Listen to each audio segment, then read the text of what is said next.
We met each other in high school, but we really didn't start hanging out until college. My friend Doug introduced us at our lockers. But we knew each other, I guess, from when we were younger because I grew up down the street from his cousins, so we had to have met each other through them somehow.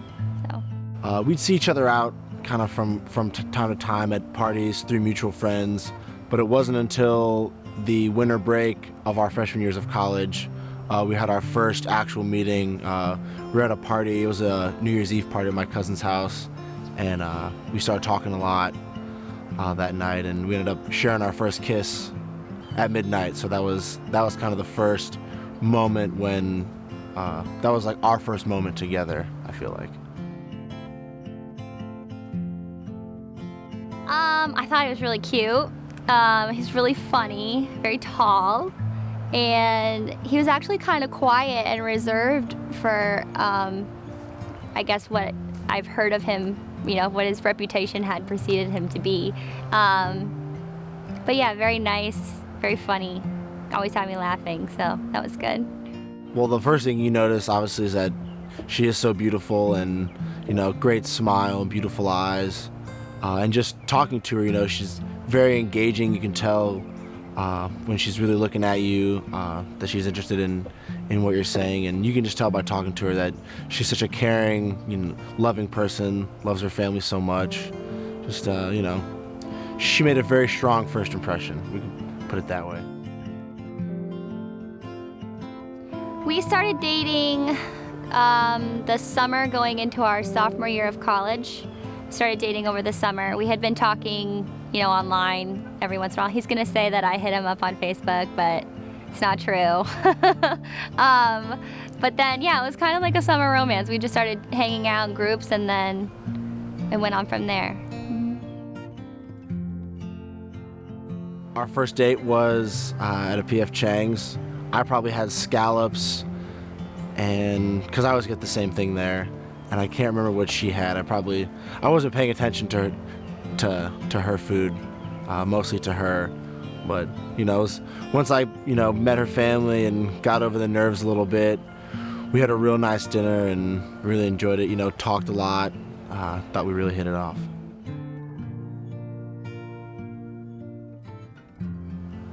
Well, I wouldn't have kept dating him if I didn't think I was gonna marry him, but I knew, like, once I knew that he could hang with my brother and my dad and kind of fit in my family a little bit, I think the thought of marriage became a little bit easier. But there was one time we went on a vacation to St. Augustine, and we were redfish fishing, and it was cold out, and you know, the boat's going fast, and I was starting to get like freezing, like pain from the wind of the boat, like when you go skiing or something. And you know, I'm not a complainer, so I was just kind of like trying to rough it through, but he saw that I was in pain, and so he took his shirt and ripped the sleeve off and put it over my head so I could have protection. And I just thought, wow, that was just like the best thing ever. I love telling that story. He just ripped his shirt, just all, you know, it was great. That really showed me how much he cared and what he was able to do, you know, for me, and it was a great moment. I always think of that as something to look back on. Seeing how much she loves her family and how much she cares about those around her, you know, watching her with kids when she teaches and does stuff like that, you know, how much she loves kids, how good she is with kids. She's a complete package.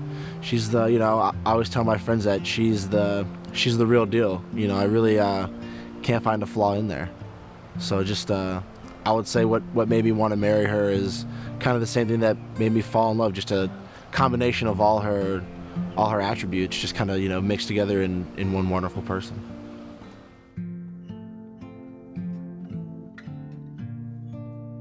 Miles is very romantic when he wants to be.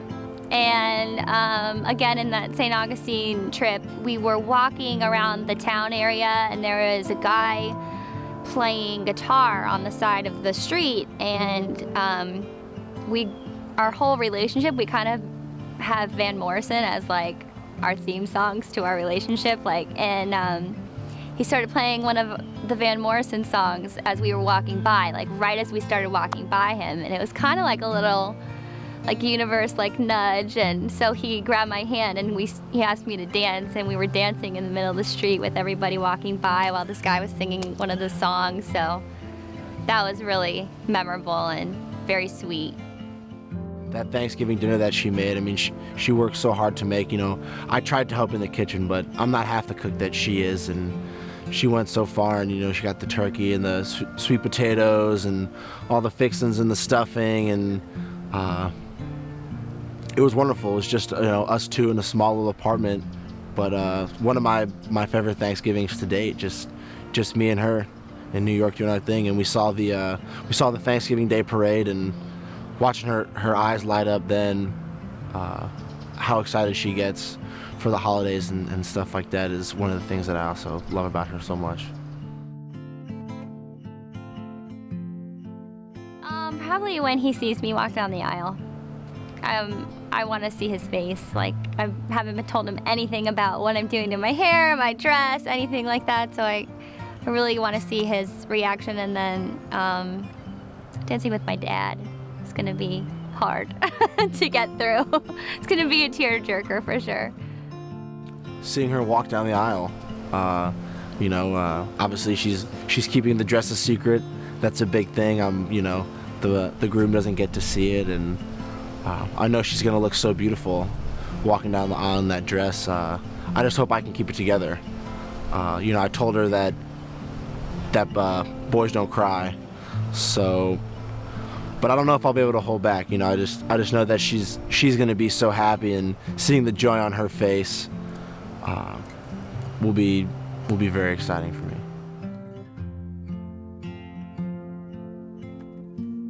Probably just raising a family and seeing him as dad is going to be pretty cool, and just building a life of our own together, because that's really what it's about, I guess. It's like bringing your two lives together to make one new one, and so that'll be fun to start our own traditions and, you know, go on family vacations and to spend time with him out during the season. That'll be fun. Starting a family, you know, all those wonderful things that the married couples get to do, the adventures that we might go on, kind of excite me. You know, moving forward in our lives together, I think will be quite the journey. It was on December 26th. It was the last day of school before break, and we had just closed on our house, and I really wanted to surprise her. So I texted him and said that I was gonna come home early. We just bought a house, and he wanted to go over there and paint and work on it, and I was gonna come help him. I wanted to have our fireplace lit up with candles and our song playing, and I wanted to kind of sneak it up on her. But I still hadn't had my keys yet, so he texted me and said, "Oh, I'm running errands, like I'm not gonna be there, like try and find something to do or go over your mom's or something." So I went and I ran a few errands. I went and got him a pizza because I knew he hadn't eaten, and she came home from school about 20 minutes early. I pulled up into the driveway, and he met me out at my car, and he was all dressed very nice. I had a button-down shirt on. You could see me sweating through it. You know, his heart was racing. I was getting nervous. And "Why are you dressed very nice? We're gonna paint, you know?" And he's like, "Oh, you know, I went to the gym and this is all I had to put on, and we had planned to go to dinner that night, so I didn't think anything of it." And I gave him his pizza, and we walked in, and when we walked in, he has Bluetooth on his phone, and he started playing our song, and I was like, "Oh, babe, that's so nice." And he like grabbed my hand and pulled me into the living room with the fireplace lit with candles and flowers everywhere. And I'm still not getting it. I'm just thinking this is another romantic thing that he's doing, because he does little things like that every once in a while. And then he started talking to me, and I could see him just start to sweat a little bit, and then he kissed me, and I felt his heart beating in his chest. And then he started to talk about how much he loved me and buying the house and all this stuff, and then I like got it, and I was like, oh my gosh. And I saw her eyes kind of start to well up. Then I started bawling once I figured out what was happening, and then, you know, he finished his whole little speech, and got down on the one knee and proposed, and she said yes. we sat there and cried and laughed, and The rest is history. it was really great. Right in the house that we're gonna start our lives together, and so it was pretty cool. He is helpful and a problem solver, but I think he thinks he's a handyman, but then he always tries something or breaks it, or he's very curious about how things work, so he likes to take things apart and then try and put them back together, and they don't always go back together very smoothly. I mean, is he a handyman? I'm sure he'll say he is, but Am I a handyman? I think so. I like to think so. I have my specialties, you know, things that I think I'm a little better at. Obviously, anything to do with like plumbing or electric, I'm not very good at. But demolition is definitely my specialty.